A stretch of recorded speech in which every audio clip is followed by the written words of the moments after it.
दोस्तों, आज सुनिए पौष मास की कथा का तीसरा अध्याय।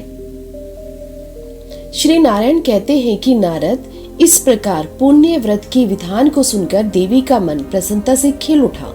फिर उन्होंने अपने स्वामी शिवजी से दिव्य शुभकारी व्रत कथा के विषय में जिज्ञासा प्रकट की। देवी पार्वती ने पूछा, हे नाथ, यह व्रत और इसका फल और विधान बड़ा ही अद्भुत है। भला किसने इस व्रत को प्रकाशित किया? इसकी श्रेष्ठ कथा का भी वर्णन कीजिए। तब श्री महादेव जी बोले, प्रिय मनु की पत्नी शत्रुपा, जो पुत्र के दुख से दुखी थी, ब्रह्मलोक में आकर ब्रह्मा जी से बोली। शत्रुपा ने कहा, हे ब्राह्मण, आप तो जगत का धारण पोषण करने वाले और सृष्टि के कारणों के भी कारण हैं।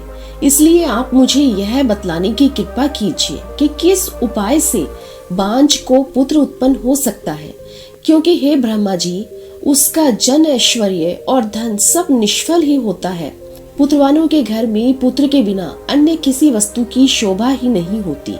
तपस्या और दान से उत्पन्न हुआ पुण्य जन्मांतर में सुखदायक होता है, परंतु पुत्र पिता को इसी जन्म में सुख, मोक्ष और हर्ष प्रदान करता है।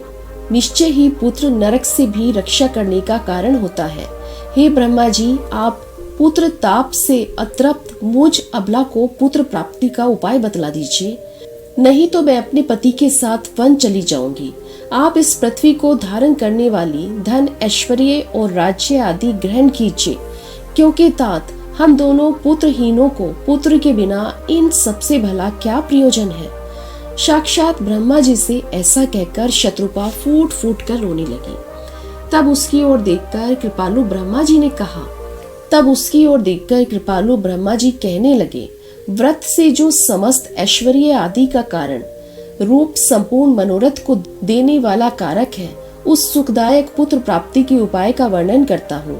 सुनो हे सुव्रत, माघ मास के शुक्ल पक्ष की त्रयोदशी तिथि के दिन शुद्ध काल में सर्वस्व प्रदान करने वाले श्री कृष्ण जी की आराधना करके इस उत्तम पुण्य व्रत का अनुष्ठान करना चाहिए।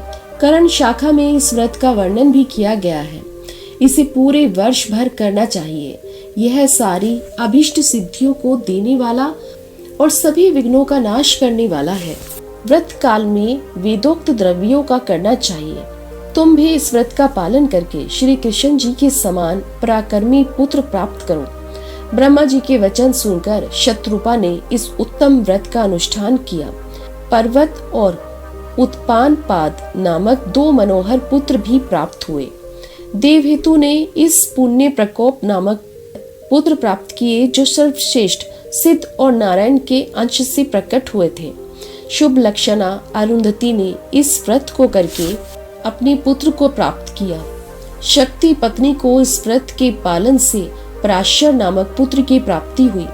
अदिति ने इस व्रत का अनुष्ठान करके वामन नामक पुत्र प्राप्त किया।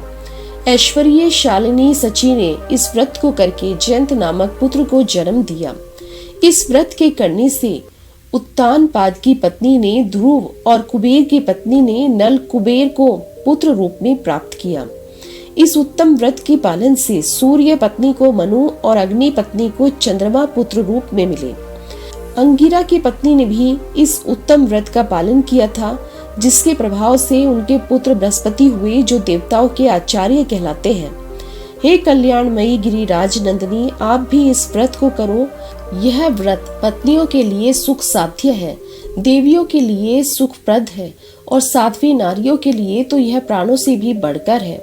महासाध्वी इस व्रत के प्रभाव से संपूर्ण देवताओं के ईश्वर स्वयं गोपांगनेश्वर श्री कृष्ण आपके पुत्र होंगे। नारद ऐसा कहकर शंकर जी मौन हो गए और तत्पश्चात परम प्रसन्न हुई देवी पार्वती ने शंकर जी की आज्ञा से फिर उस व्रत का पालन किया। इस प्रकार मैंने तुमसे गणेश जी के जन्म का कारण, जो सुखदायक, मोक्षप्रद और सार रूप है, वर्णन कर दिया। अब और क्या सुनना चाहते हो? तब नारद जी ने पूछा, मुनि श्रेष्ठ पार्वती जी ने पति की आज्ञा से किस प्रकार उस शुभदायिका का पालन किया था, वह मुझे बतलाइए। ब्राह्मण फिर उत्तम व्रत वाली पार्वती जी के द्वारा उस व्रत के पूर्ण किए जाने पर गोपाल श्री कृष्ण जी ने किस प्रकार जन्म धारण किया, वह भी मुझे बताने की कृपा कीजिए।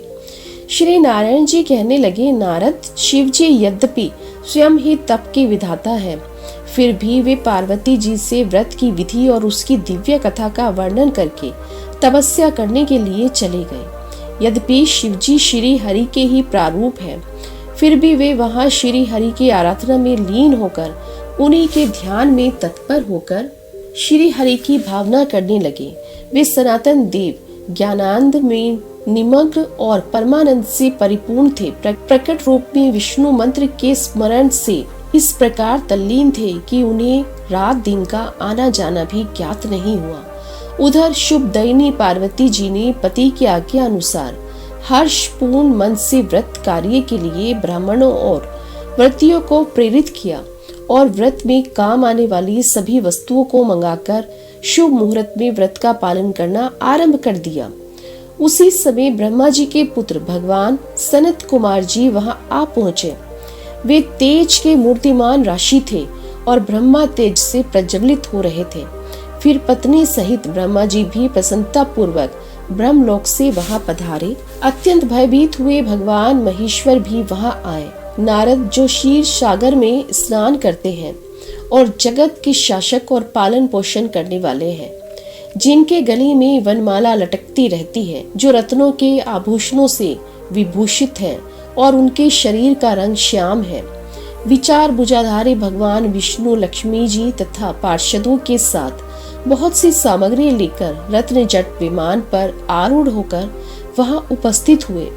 फिर उसके बाद सनक, सनन, सनातन, कपिल, क्रतु, आर्यन, यति, दुर्वासा, चवर, चवन, पारी, भृत, पराशर, कोश, वत्स, वाल्गी, कात्यायन और भी बहुत सारे ऋषि मुनि अपने शिष्यों सहित वहां पधार गए। हे मुनि धर्मपुत्र नर नारायण भी वहां पर आए।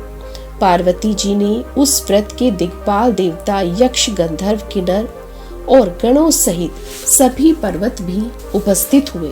फिर भगवान शंकर ने आए हुए सभी अतिथियों को ऊंचे ऊंचे सिंहासन पर बैठाकर उनका आदर सत्कार किया।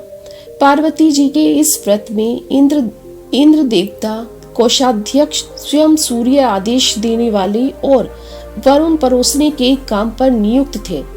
उस समय दूध, दही, घी, गुड़, चीनी, तेल और मधु आदि के लाखों नदियां बहने लगी। इस प्रकार गेहूं, चावल, जौ और चिड़े आदि के पहाड़ों के पहाड़ लग गए। महामुनि पार्वती जी ने व्रत में कैलाश पर्वत पर सोना, चांदी, मूंगा और मणियों के पर्वत सरीखे ढेर लगे हुए थे। लक्ष्मी जी ने भोजन तैयार किया, जिसमें परम मनोहर खीर, पूड़ी, अघनी और चावल और घी से बहे हुए तरह तरह के व्यंजन थे। देवर्ष गणों के साथ स्वयं नारायण ने भोजन किया। उस समय 1,00,000 ब्राह्मण भोजन परोसने का काम कर रहे थे। भोजन कर लेने के बाद जब वे रत्न सिंहासन पर विराजमान हुए, तब परम चातुर लाखों ब्राह्मणों ने उन्हें कपूर आदि से सुवासित पान के बीड़े समर्पित किए। नारद देवऋषि से भरी हुई उस सभा में जब क्षीर सागर में शयन करने वाले भगवान विष्णु रत्न सिंहासन पर आसीन थे, प्रसन्न मुख वाले पार्षद उन पर श्वेत चवर डाल रहे थे। ऋषि सिद्ध तथा देवगण उनकी स्तुति कर रहे थे। वे गंधर्व के मनोहर गीत सुन रहे थे। उसी समय ब्रह्मा जी की प्रेरणा से शंकर जी ने हाथ जोड़कर भक्ति पूर्वक उन ब्रह्मोष से अपने अभिष्ट कर्तव्य व्रत के विषय में प्रश्न किया। श्री महादेव जी ने पूछा, प्रभु आप श्रीनिवास, तपस्वरूप, तपस्या और कर्म के फलदाता, सबके द्वारा पूजित, संपूर्ण व्रतों, जपो, यज्ञों और पूजन के बीज रूप से वांछित कल्पतरु और पापों का नाश करने वाले हैं। नाथ, मेरी एक प्रार्थना सुनिए। हे ब्राह्मण पुत्र, शोक से पीड़ित हुई देवी पार्वती का हृदय अत्यंत दुखी हो गया। अतः वह पुत्र की कामना से परमो पुण्य कर करना चाहती है। वह सुब्रता व्रत के फल स्वरूप में उत्तम पुत्र और पति सौभाग्य की याचना कर रही है। इनके बिना उसे संतोष नहीं है। प्राचीन काल में इन माननी ने अपने पिता के यज्ञ में मेरी निंदा होने के कारण अपने शरीर का त्याग कर दिया था और अब पुनः हिमालय के घर में जन्म धारण किया है। यह सारा वृतांत तो आप जानते ही हैं। आप सर्वज्ञ को मैं क्या बतलाऊं। तत्व विज्ञान में सुप्रदानिनी अपनी वह आज्ञा बतलाई, नाथ मैंने सब कुछ निवेदन कर दिया है, अब जो कर्तव्य हो उसे भी बताने की कृपा कीजिए, क्योंकि परामर्श पूर्वक किया हुआ सारा कार्य परिणाम में सुखदायक ही होता है। श्री नारायण कहते हैं कि हे नारद, उस सभा में ऐसा कहकर भगवान शंकर ने कमलापति विष्णु की स्तुति की और फिर ब्रह्मा जी के मुख की ओर देखकर वे मौन हो गए। शंकर जी का वचन सुनकर जगदीश्वर विष्णु जोर से हंस पड़े और हितकार्य कहने लगे कि हे पार्वती शवर, आपकी पत्नी सती संतान प्राप्त करने के लिए जिस उत्तम पुण्य कर को करना चाहती है, वह व्रतों का सार तत्व सौभाग्य का बीज, सबके द्वारा असाध्य सुखदायक सुख का सार और मोक्ष प्रद है। शंकर जी के उत्तम व्रत का आचरण करने वाली साध्वी शिवा पुण्य नामक व्रत का अनुष्ठान अवश्य करें। इस व्रत के पालन से सहस्त्र राजस यज्ञों का पुण्य प्राप्त होता है। त्रिलोचन, इस व्रत में सहस्त्र राजस यज्ञों के समान धन का व्यय होता है, इसलिए यह व्रत सभी साध्वी महिलाओं द्वारा साध्य नहीं है। इस पुण्य व्रत के प्रभाव से स्वयं गोलोक श्री कृष्ण जी पार्वती जी के गर्भ से उत्पन्न होकर आपके पुत्र होंगे। कृपा निधान स्वयं समस्त देवगणों के ईश्वर हैं, इसलिए त्रिलोकों में गणेश नाम से विख्यात होंगे, जिनके स्मरण मात्र से निश्चय ही जगत के विघ्नों का नाश हो जाएगा। इस कारण उन विभु का नाम विघ्न विनाशक होगा, क्योंकि पुण्य व्रत में उन्हें तरह तरह के द्रव्य समर्पित किए जाते हैं, जिन्हें खाकर उनका उदर लंबा हो जाता है, इसलिए वे लंबोदर भी कहलाएंगे। शनि की दृष्टि पड़ने से सिर कट जाने पर पुनः हाथी का सिर जोड़ा जाएगा, इस कारण उन्हें गजानन कहा जाएगा। परशुराम जी के फारसे से जब इनका एक दांत टूट जाएगा, तब यह अवश्य ही एक दंत नाम वाले होंगे। वे ऐश्वर्यशाली शिशु संपूर्ण देवगणों में हम लोगों की ओर जगत के परम पूज्य होंगे। मेरे वरदान से उनकी सबसे पहले पूजा होगी। संपूर्ण देवों की पूजा के समय सबसे पहले उन्हीं की पूजा करके मनुष्य बिना किसी विघ्न बाधा के पूजा के फल को प्राप्त कर लेगा, अन्यथा उसकी पूजा व्यर्थ हो जाएगी। मनुष्य को चाहिए कि श्री गणेश जी, सूर्य, श्री विष्णु, शंभु, अग्नि और दुर्गा, इन सबकी सबसे पहले पूजा करें, फिर अन्य देवी देवताओं का पूजन करें। गणेश जी का पूजन करने पर जगत के विघ्न निर्मूल हो जाते हैं और सूर्य की पूजा से, रोगदान के पूजन से पवित्रता, मोक्ष, पापनाश, यश और ऐश्वर्य की वृद्धि होती है। शंकर जी का पूजन तत्व ज्ञान के विषय में परम तृप्ति का बीज है। अग्नि का पूजन अपनी बुद्धि की शुद्धि का उत्पादक कहा गया है। ब्रह्मा जी के द्वारा संस्कृत अग्नि की पूजा से मनुष्य अंत समय में ज्ञान मृत्यु को प्राप्त कर लेता है। दुर्गा जी की अर्चना हरि भक्ति प्रदान करने वाली और परम मंगलदायिनी होती है। इनकी पूजा के बिना अन्य की पूजा करने से वह पूजा विपरीत हो जाती है। महादेव त्रिलोकी के लिए यही क्रम प्रत्येक कल्प में निश्चित है। यह देव निरंतर विद्यमान रहने वाले नित्य और सृष्टि परायण है। उस सभा में ऐसा कहकर श्री हरि मौन हो गए। उस समय देवता, ब्राह्मण और पार्वती जी सहित शंकर जी परम प्रसन्न हुए। आज का अध्याय समाप्त हुआ। उम्मीद करती हूँ कि वीडियो आपको पसंद आई होगी।